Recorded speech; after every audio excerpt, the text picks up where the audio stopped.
and welcome to World Talks here on TVP World. I'm Skaya. Rumors are swirling in Moscow. Is Sergey Lavrov, Russia's top diplomat for over 2 decades, on his way out? Well, the Kremlin insists he's still very much in charge, but his recent disappearance from the spotlight and absence from key meetings is fueling speculation of a shakeup inside Putin's inner circle. Joining me now to unpack these rumors is Rostyslav Khotin, senior editor at RFE-RL's Ukrainian service. Rostyslav Khotin, thank you so much for being with us here this morning on World Talks. Let me, a lot is happening here, of course, in Russia. There was also a crash. I just want to get to that later. But let me ask you to break the rumors for us. Is the rumor true? I mean, Lavrov has been Putin's foreign minister for more than 20 years.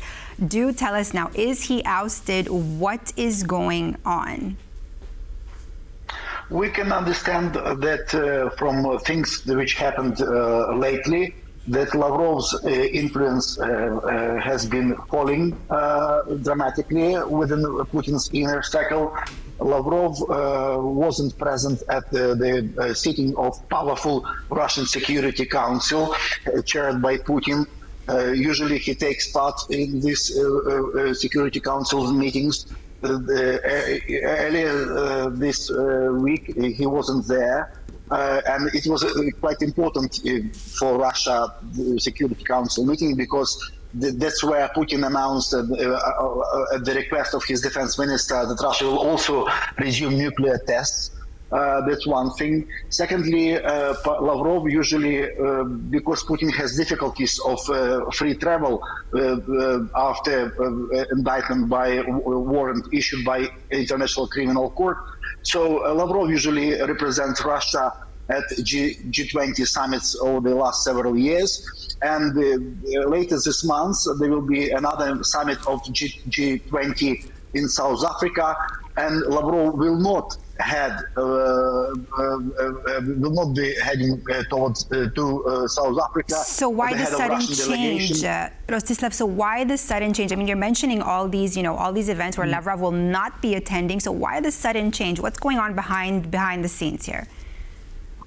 Probably it's because of a very unsuccessful and which led to no results phone call between Lavrov and the U.S.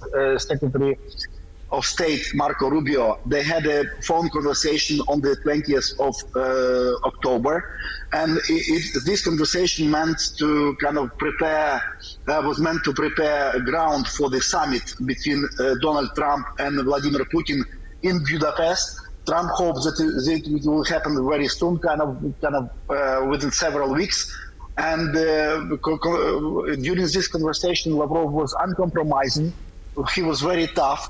He was like, in the best Soviet tradition of Soviet diplomacy, like Mr. No, very conservative, very hard-line approach, very tough approach, no seizing ground for any kind of reasonable compromises with Americans. So Rubio thought that there was no point of holding a summit now, and he convinced Donald Trump. Rubio convinced Trump that it makes no point. There will be no breakthrough in Budapest.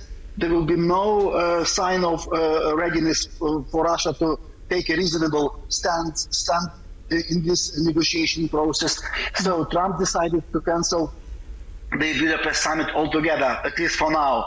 So it is Lavrov who is blamed for this failure, and Putin apparently was very unhappy that Lavrov took lost such a opportunity to improve relations with Americans and to improve Russian-American relations and to organize the next summit after Alaska.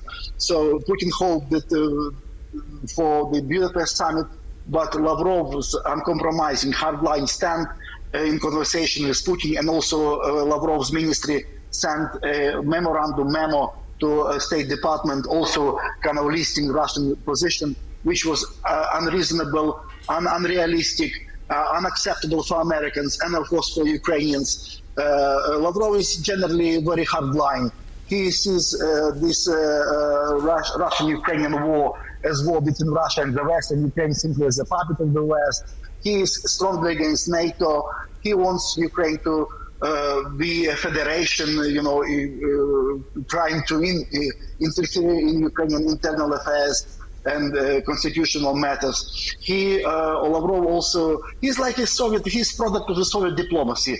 He's 75, most of his career was spent in the Soviet diplomacy, and of course he's a long-serving Russian diplomat now, a top diplomat. He's been in his position for 21 years, but his influence within Putin has been gradually fading since the start of this Russian full-scale invasion.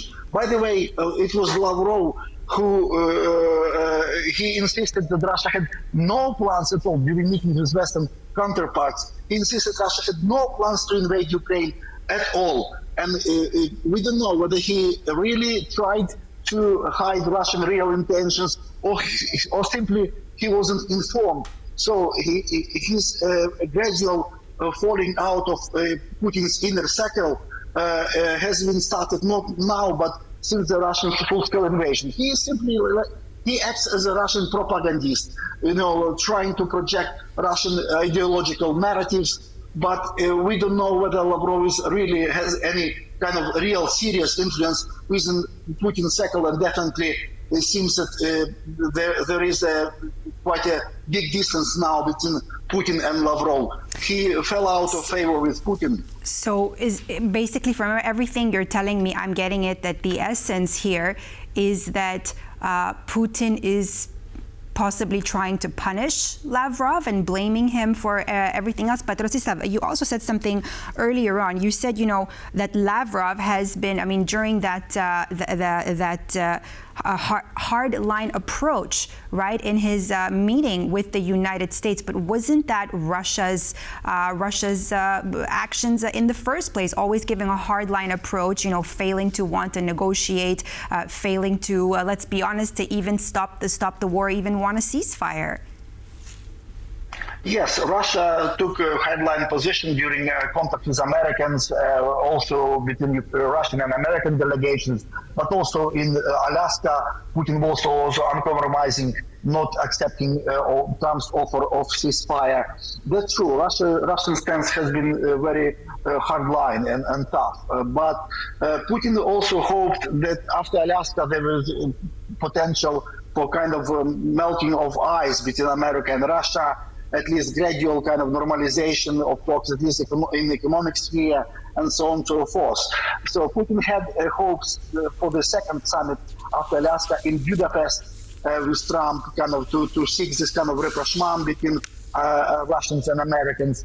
And Lavrov took such a compromising stance, showing no signs or even kind of readiness to negotiate in good faith, especially when Lavrov insists on a total Ukrainian troops withdrawal from Donetsk region and so on and so forth, unreadiness to accept ceasefire, at least partial, at least temporary ceasefire.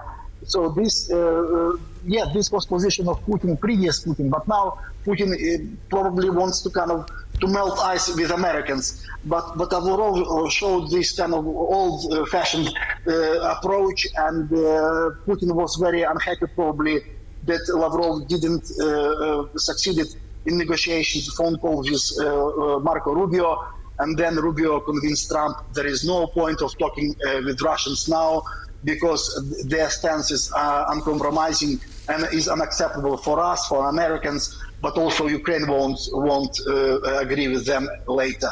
So Putin probably distanced himself from Lavrov, and now even in Russian foreign ministry, they usually publish the time scale of Lavrov's visit, foreign minister visits, and speaking opportunities. And it wasn't the case this week. Lavrov's visits and speaking opportunities were not published by Russian foreign minister for the next few weeks. You did mention, Rostislav, about the Kremlin's inner circle. I want to ask you just very briefly, because we're almost out of time. What does all of this tell us about how stable or unstable Putin's inner circle really is right now? That shows that Russia and Russian political system, Russian political model is typical authoritarian state where the one person rules, it's Putin, and the rest, his inner circles, are fighting for influence, are fighting for access to the first person. Russia is authoritarian state run by Putin. He is in charge. He is the only who is in charge, and the rest are just, simple servants, like traditional Russian model from the times of old Muscovy and Russian Empire, where Tsar ruled all Russian Empire. It's like typical Soviet model where Secretary General, Soviet leader ruled the whole game. And Putin built this kind of authoritarian system in Russia, and Lavrov simply as a servant, as one of many servants around Putin, simply fell out of favor with the Russian authoritarian leader. Thank you so much, Rostyslav Khotin, senior editor at RFE/RL's Ukrainian service, for all your input with us here on World Talks.